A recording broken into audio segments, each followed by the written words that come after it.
Joe Francis, the founder of Girls Gone Wild, very classy gentleman, has been convicted by a jury of 3 counts of false imprisonment, 1 count of assault, and 1 count of dissuading of witness. Now, this case involves 3 women who were at a club in 2011 in Los Angeles, and while they were in the club, they met up with Joe Francis, who convinced them to go into his limo. 2 of the women claimed that he was going to give them a ride to their car, but instead he gave them a ride to his home.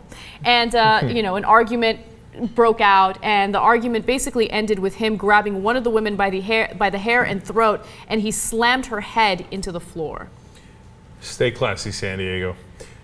Look, this guy has been in a lot of trouble for a long time now, and one of the parts of this that's a shame is that he had such a good thing going.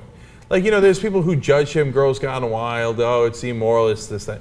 Whatever, man. I mean, you had all the girls in the world, you had all the money in the world, but he just couldn't let it go. He couldn't leave well enough alone, and so he had to get in trouble with the government 18 different times and not paying bills and being sued by everybody because he wouldn't pay them. And then, you know, doing this kind of stuff because why? He feels entitled. I had all these women before. I should have them forever.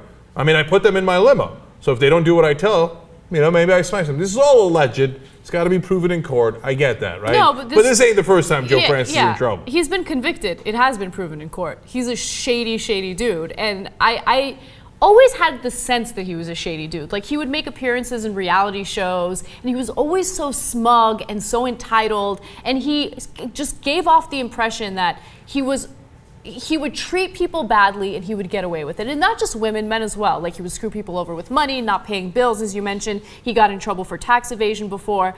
So the reason why I brought this story up in the first place is because I think that he's a prime example of, like, society rewarding bad behavior, but they reward bad behavior to a point, you know?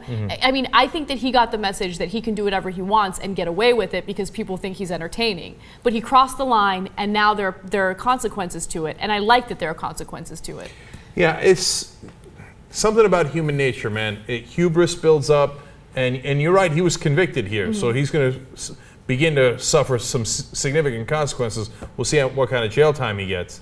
But once you feel like I'm rich, like, it's that great scene from Kingpin. I don't know if any of you have ever seen it, when Bill Murray wins the bowling tournament and wins $1 million, and he says, I'm rich. I'm above the law, right? And it's such a great symbolic scene of America. And I think that a lot of these guys feel that way, whether they're hedge fund managers in New York who are trying to manipulate, some of them, not all of them, of course, but some of them trying to manipulate the laws, lower their taxes, and the Koch brothers trying to deregulate, or guys like Joe Francis.